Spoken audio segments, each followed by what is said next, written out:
प्रिय छात्रों और मित्रों, आज कुछ और छोटे छोटे से समस्याएं या प्रॉब्लम्स हैं जो कि एससी में हम देख रहे हैं। आज उसको स्टेप्स में अगर एक बैंड लगा हो, ठीक है ना, तो उसको कितना लेते हैं हम 24D। डी क्या होता है? Dia of the steel bar. अगर एंकर बार हो तो कितना लेते हैं उसके लिए 18D। और मेन बार में अगर हुक लगे हों तो एक साइड के हुक के लिए 9D, तो दोनों तरफ के हुक के लिए 2x9D। पहला ही पॉइंट। एक पाइप में कितने दो पाइप में कितने जॉइंट होंगे? ये देखिए, दो पाइप है, इनको आपस में ज्वाइंट किया जाएगा तो कितने जॉइंट होंगे? 1। मतलब दो पाइपों की संख्या से एक कम ही उसका जॉइंट होता है। पाइप अगर आपको सपोज लेंथ 200 मीटर है तो आपको लगाना कितने पाइप? एक पाइप की लेंथ अगर आपको दी है 60 सेंटीमीटर, ठीक है, तो 0.6 मीटर कर दिया, 200 टोटल लेंथ डिवाइड कर दिया, तो मान लीजिए 333 पाइप लग रहे हैं। तो 333 पाइप में कितने आपको जॉइंट लगेंगे? उससे -1। ये मैंने आपको क्यों लगेगा कि दो पाइप में एक कम हो जाता है, तो 333 में एक कम हो जाएगा, तो टोटल आपको लगेंगे पाइप, ठीक है। कभी भी आपको अगर निकालना है कि तो टोटल वॉल्यूम किसी भी कंक्रीट का, मान लीजिए रेत और सीमेंट में आपको मसाले की मात्रा दी गई है 0.006 घन मीटर, तो टोटल वॉल्यूम आपको मालूम है, ठीक है आपको, ठीक है। और एक जोड़ में कितना लगना है? इतना लगना है मसाला, तो टोटल 332 जोड़ में, ये नंबर ऑफ जोड़ हैं, ये देखो ये आएंगे यहाँ पे 3332, इस पे जोड़ पे कितना मसाला लगेगा। ये मसाला आपको निकालने के बाद ड्राई मिक्स में 1.52 का गुणा कर देते तो आपको टोटल सूखा मसाला आपको मिल जाता है, ठीक है। पहला ही चीज समझिए। दूसरा मान लीजिए टी बीम है, ठीक है।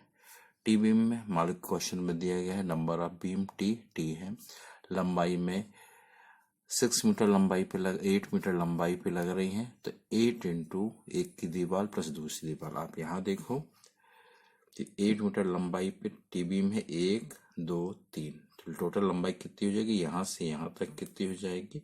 आपको 8 है, ठीक है।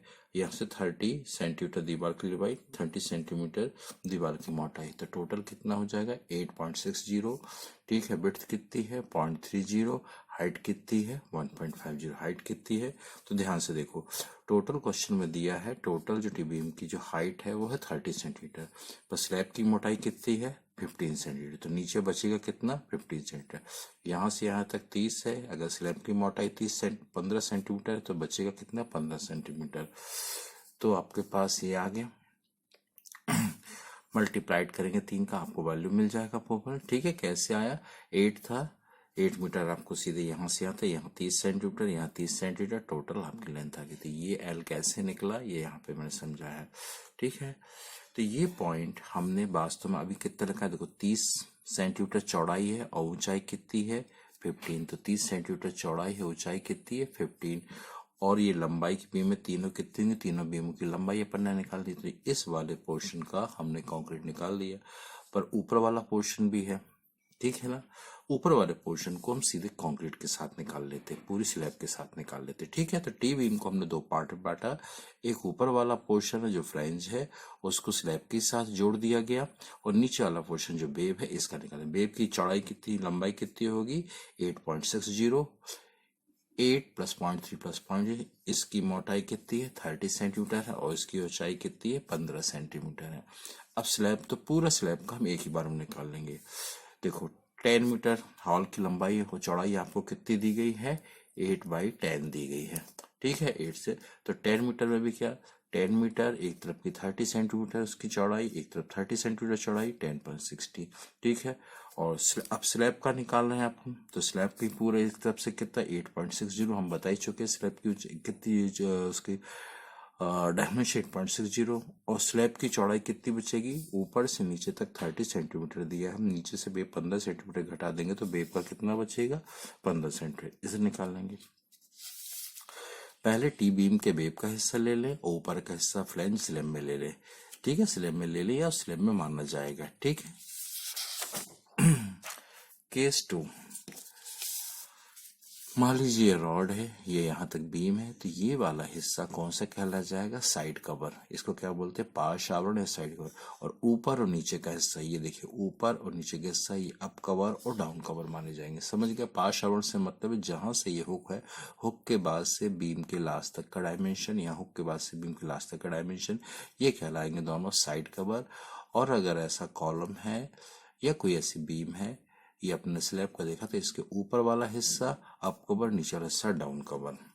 अगर आपको कंक्रीट का वॉल्यूम निकालना है, ठीक है, तो इस तरह से कई जगह फुटिंग हो तो नीचे वाला इसका स्क्वायर वाला, आप इसमें चित्र से देखो तो ये वाला हिस्सा ये बन रहा है, और ये तिरछे वाले हिस्से, ये देखो, ये आप चारों कोने देख सकते हैं, और नीचे वाला हिस्सा स्क्वायर का है, तो स्क्वायर के नीचे वाले हिस्से की मोटाई कितनी है आपको दी गई 0.50, चौड़ाई कितनी 2 गुणित 2, 2 गुणित 2, इसकी ऊंचाई कितनी है, तो देखो लंबाई गुणित विड्थ गुणित ऊंचाई कितनी है 25, लंबाई देखिए 2 है, यहाँ चौड़ाई देखिए L बराबर 2 है, B बराबर 2 है, यह ऊंचाई आ गया, ठीक है।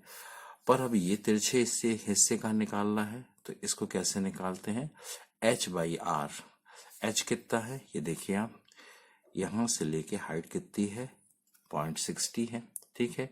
H/6 की A1 A2, A1 ये वाला हिस्सा है, ये वाला हिस्सा इसका एरिया निकाल लीजिए, और A2 वाला हिस्सा ये नीचे वाला हिस्सा है, A1 A2 और 4 इसके दोनों को आपको ऐड करके निकाल दीजिएगा। तो इससे आपको कंक्रीट का ऊपर वाला वॉल्यूम भी मिल जाएगा,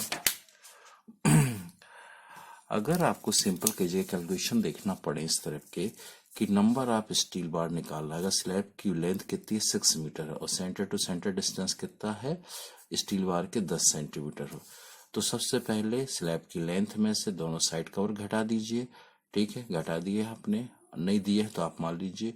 और नीचे आपको क्या करना है, centre to centre 10 centimetre distance है, तो 600 माइनस ये करके आप करेंगे तो ये आपको फाइनल आंसर मिल जाएगा 600, 2 into 5 यानी 10, 10 और 10 ये करते चला जाएगा, ठीक है। इसी तरह से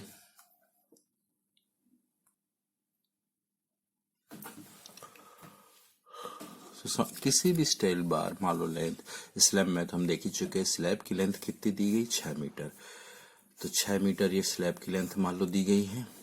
दोनों तरफ से आप कितना साइड कवर घटा दीजिए, इतना एरिया आपके पास बच गया, इतनी आपकी क्या होगी बार की लेंथ होगी, और सेंटर टू सेंटर डिस्टेंस आपको 10-10 सेंटीमीटर पे लगाना है।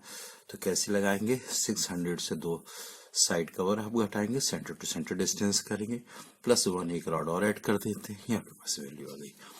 सीमेंट का वॉल्यूम निकालना है, याद रखना सीमेंट का वॉल्यूम निकालना है और कंक्रीट का वॉल्यूम भी देखना है, और कंक्रीट का मिक्स, दोनों सीमेंट और कंक्रीट दोनों अलग चीज, दोनों को आप मिक्स करके मत देखिए। कंक्रीट का मिक्स दिया है 1:2:4 का आप उनको मिलाना है, तो हमको बताना है कितने बोरे सीमेंट के लगेंगे। किसी भी जगह मान लीजिए लंबाई उस स्लैब की 6 मीटर है, चौड़ाई 5 मीटर है, ऊंचाई 1 मीटर, इस टाइप से मान लीजिए कोई आकार है, तो सबसे पहले लकड़ी वाले कंक्रीट का वॉल्यूम निकाल लीजिए, L मालूम है, B मालूम है, H मालूम है, मल्टीप्लाइड करिए मीटर से मीटर, और मीटर से मीटर गुणा हुआ M³ हो जाएगा। इस वैल्यू को ड्राई स्टेट कंक्रीट में लाने के लिए 1.52 का गुणा करते ही है, जब गुणा करते तो टोटल वॉल्यूम हमारे पास है क्या 45.6 मीटर क्यूब, तो टोटल वॉल्यूम अपॉन जो रेशियो बोला गया है कंक्रीट का 1:4 या 1:36 जो भी दिया है उसको आपस में ऐड कर लीजिए, तो ये आपके पास एक फार्मूला आ गया।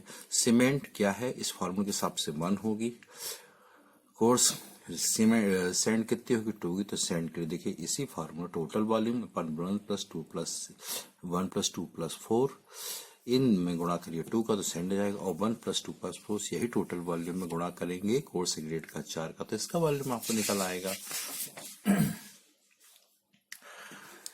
स्लैब की स्टील बार की लंबाई, स्ट्रेट बार हम ऑलरेडी डिस्कस कर चुके हैं, कैसे निकालते हैं, पूरे उससे यहाँ साइड कवर घटा तो ये साइड कवर घटाते, और यहाँ पे आप यहाँ पे 9D एक तरफ का जोड़ देते, इस तरफ का 9D जोड़ते, टोटल लेंथ आप स्टील बनाती। स्टेप्स का हम कई बार पढ़ चुके हैं कि चारों तरफ का अपन लंबाई निकाल लेते हैं, और ये बैंड का है इसमें आप ऐड कर देते हैं। परंतु अगर लोहे की रॉड पूरी ऐसी ना हो कि कैसी दी गई हो, ऐसी दी गई हो, ऐसा हो, यूं हो जा रही हो, ठीक है, तो कैसे करेंगे तो सबसे पहले बार में दोनों तरफ से साइड कवर आप देख लीजिए, ठीक है ना। तो चीज 4 पार्ट में अपन करेंगे। पहले बीम की स्ट्रेट लेंथ निकालना है आपको। बीम की स्ट्रेट लेंथ निकालते बनी जाएगी। टोटल लेंथ आपको मालूम है, जैसे यहाँ से पार्ट्स कवर, यहाँ पार्ट्स कवर करेंगे। साइड कवर टोटल लेंथ आप ये ले लीजिए, ठीक है। और साइड कवर यहाँ घटाया और यहाँ घटाया, साइड कवर घट जाएंगे। हुक लेंथ, ये है हुक, ये वाला कौन सा, ये हुक, देखो मैंने आपको बताया है साइड कवर, ये वाला हुक, ये देखिए हुक। हुक लेंथ कितना होता है, एक साइड कितना होता है 90, तो दोनों साइड कितना होगा 2 × 90 यानी 18D, ठीक है। एंगल होने के कारण एंगल होने के कारण 0.4D का गुणा और कर, एक साइड के बैंड के, दोनों साइड के लिए 2 करेंगे, एक साइड के लिए क्या करेंगे 0.4D का गुणा करेंगे और सभी का टोटल कर लेंगे। टोटल लेंथ हो गया। तो आप समझ गए इसका पहला क्वेश्चन है, यहां से यहां तक का लेंथ निकाल लीजिए। टोटल लेंथ आपको ये मालूम है L, इससे ये साइड कवर ये घटाइए, L-2 साइड कवर घटा दिए, ठीक है। उसके बाद एक बैंड यहाँ, एक बैंड यहाँ, तो इसमें प्लस कर दिया। 2 बैंड के गए हुक कहेंगे, 2 हुक है, 2 हुक आ गए, प्लस मान लीजिए यहाँ से रॉड ऐसे उठ के ऐसी चली गई है, तो ये 45 डिग्री पे अगर है तो 0.42D, और दूसरी तरफ भी ऐसा उठा तो ठीक, अगर भाई की साइड उठाया तो एक ही बार इसको लगाएंगे। टोटल निकाल लीजिए आप, ठीक है। आज के लिए मित्रों बस इतना ही।